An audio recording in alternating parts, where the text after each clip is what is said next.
Hey guys, it's Kelsey. I'm back with another scrapbooking process video, and today is Stretch the Sketch. So this is the 12 by 12 sketch we have to work with, and we just have to change the proportion of it. So once again, I'm going to do an 8.5 by 11. I've really been enjoying working in this format.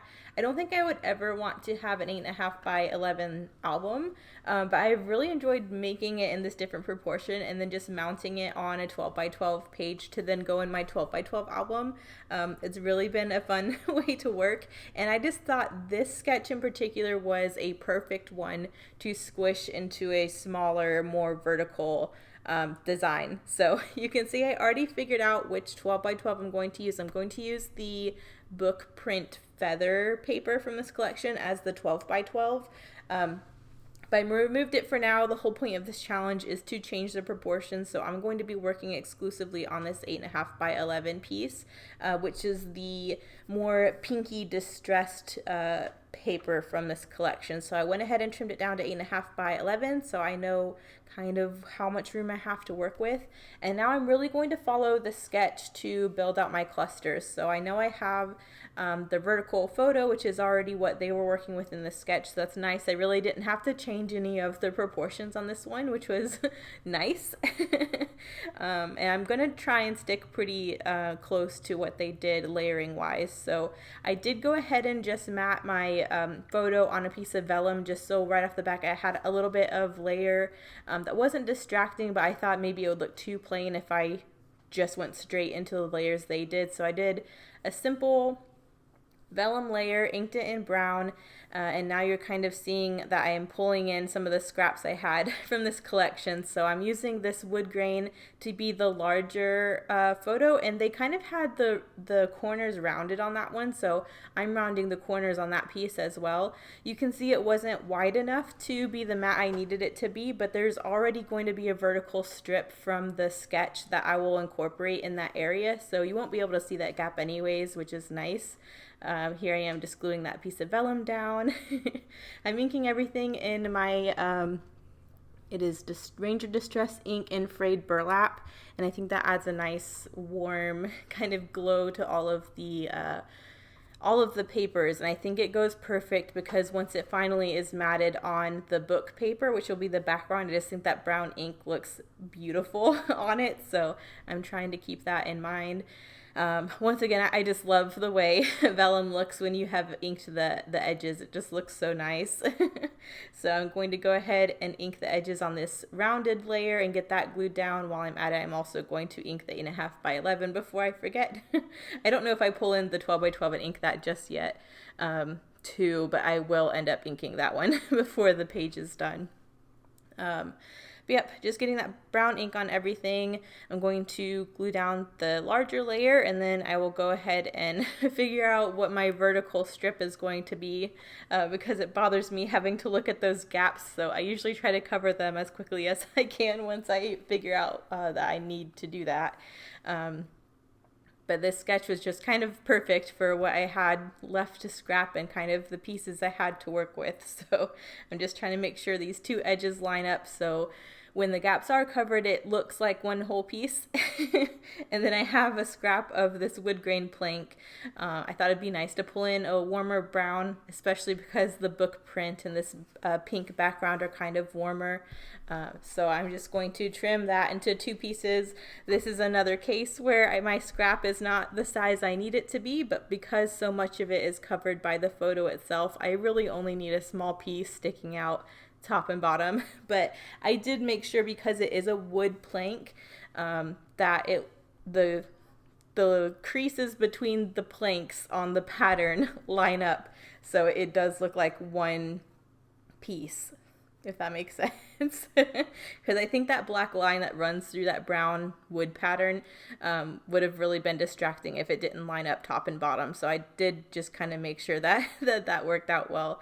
But now I'm trying to piece that together, so this is a whole thing, and then really the only other thing I have to do as far as my photo layers is find that horizontal pattern paper. And so I'm going through my scraps to the side to kind of figure out what I want to do for that.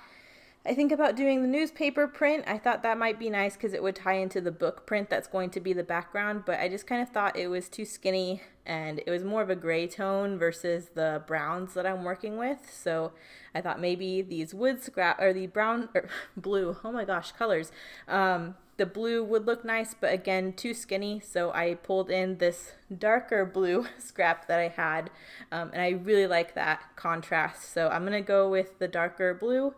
I just need to trim those pieces to the same size, so once they're stacked on either side of the photo, they will also look like one larger piece. So I'm just doing that now. There's a bit of that blue that was going to be covered, so I did trim it to save for another area. There is a scrap at the top of the page in the sketch that has some embellishment coming down from it, so I thought it might be nice to incorporate that blue up there as well, just so the dark blue creates a visual triangle, which I think will look really nice. So I'm going to get this part glued down as well, and then I think the photo layers will pretty much be done. I haven't even thought to about embellishment yet.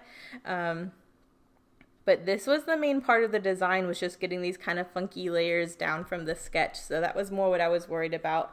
I did sprinkle some gold Heidi Swapp color shine on the diagonal because they did have some mixed media noted on those opposing corners. So I just did the gold Heidi Swapp color shine for that element. And now I'm trying to figure out embellishment wise what I want to do. While I'm making this page, I am also watching Desiree's handmade embellishment class on the Scraptacular Cropping Club. We had a little Zoom class, so I am participating in that while I'm making this page. So she was working on an embellishment cluster that involved a heart punch, so I decided to pull out one of my heart punches, and I just love this wood and this brown wood grain, so I wanted to incorporate that pattern in this little cluster, so that's why I decided to do my heart punch on. Here's that gold Heidi Swapp color shine. Sorry, I thought I already did that, but apparently I didn't, so I'm doing it now. And while that dries, I'll start working on my embellishment cluster. I'm thinking that I'll have the little heart cluster sitting there. I think it looks really nice there, but as I'm trying to compose my page, I'm trying to think of what I'm going to do for the cluster noted at the top of the page.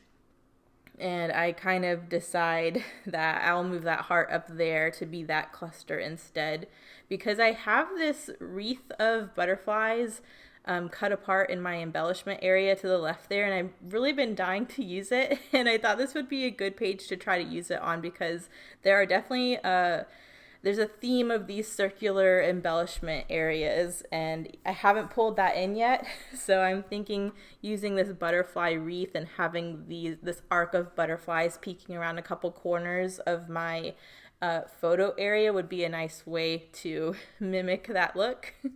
So that's why I decided to pull the heart away from the photo and do the butterfly wreath as my embellishment around that instead. So I'm now focusing in the upper right hand corner where I'm thinking I will have this handmade embellishment. This embellishment is definitely way simpler and not as cute as the one Desiree was making, but I kind of was trying to work with the scraps that I had and didn't want to detract too much because it is a smaller scale page, and I really do want you focusing on the photos when you look through my album, because these are our engagement photos and I just want them to shine. So I'm pulling in that scrap of the dark blue up there, same as in the sketch, and that's where my brown heart's going to sit. So now I'm just trying to figure out how to beef up that cluster a little bit to make it look complete. So I am just taking a scrap from another pattern paper in this collection. I'm trimming it into a fishtail banner, and I'm going to tuck that behind the heart just so it has another kind of friend to sit with. Just beef it up a little bit. And now I'm trying to figure out embellishment wise what I can add, and this is kind of when I go down the butterfly route. There's a little black and white butterfly I think will be really cute sitting up there, so I'm thinking that'll be my embellishment along with an enamel dot or a brad or something.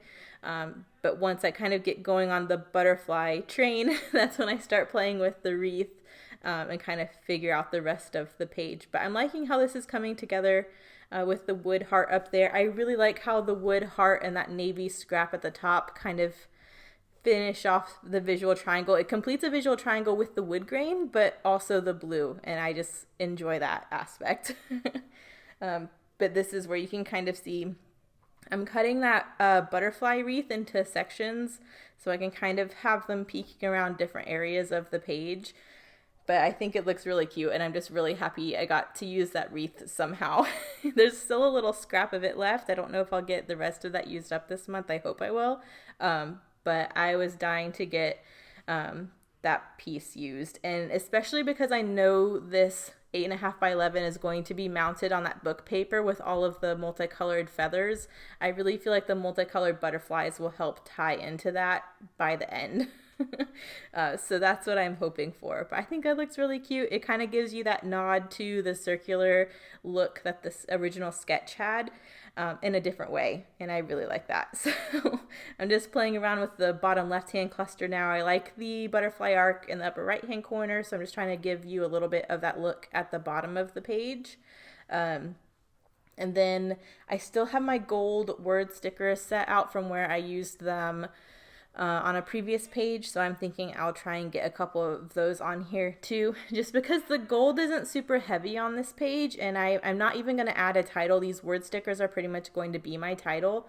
So other than the subtle Heidi Swap color shine I did and these gold brads I'm adding, there's not really any other gold. So I think having the word stickers in gold will help with that. So I'm just trying to figure out now where I want my brads. I tried to put 3 brads up there in the heart cluster and it looked a little bit too cluttered. So I decided to do just 1 gold brad in the heart cluster, and then I'll do 2 brads up there by the top butterfly arc, and then I'll have 3 brads scattered around the bottom. That way there's kind of 3 gold brads at the bottom and 3 at the top. And that's pretty much my finishing touch. So now I just need to stick everything down. I don't think I've done the word stickers yet, but it definitely needs something else. It didn't need too much, just because, again, the smaller proportion, you kind of have to do less to fill up the real estate. So I didn't want to do too much, but I think these 2 little stickers are perfect. One just says you and me and the other says forever. And I just felt that went perfect for an engagement theme. So I am going to pop them up on some foam dots so they have a little bit of dimension. And then the little butterfly that's on top of the wood grain heart is also on some foam. So I have a little bit of dimension in each corner, but it's not distracting. And then I think once I get all the brads down, I'm done. And then you'll see me kind of mat it onto the 12 by 12 so you can get the full look. But that's pretty much it. This page came together really fast. I feel like sketches usually do, but this sketch in particular was really easy to follow and get all the layers down. So if you hear Marcus screaming in the background, I'm sorry. He's playing with friends. That makes him sound like a 12-year-old, but they're having fun. So if you can see him yelling in the background, that's what it is. But yeah, getting all the brads down. And then I think we're done. That's really the last thing I have to do. And it is really nice that I'm matting this on a 12 by 12 because all of these little brad legs on the back of this page will be sandwiched between the 2 paper layers. So they won't stab anything else in my album, which is another perk to matting this layout on another page. So I will end up gutting the back of this feather paper to save for another layout because I do not want to cover up that much pretty paper, but I will spare you from having to watch that. But this is what it will look like once I have mounted it. And here are the close-ups. Thank you guys so much for watching. Make sure you check the description for everyone else playing around with Stretch the Sketch to see how they change that sketch up. I will see you in the next process video. Bye.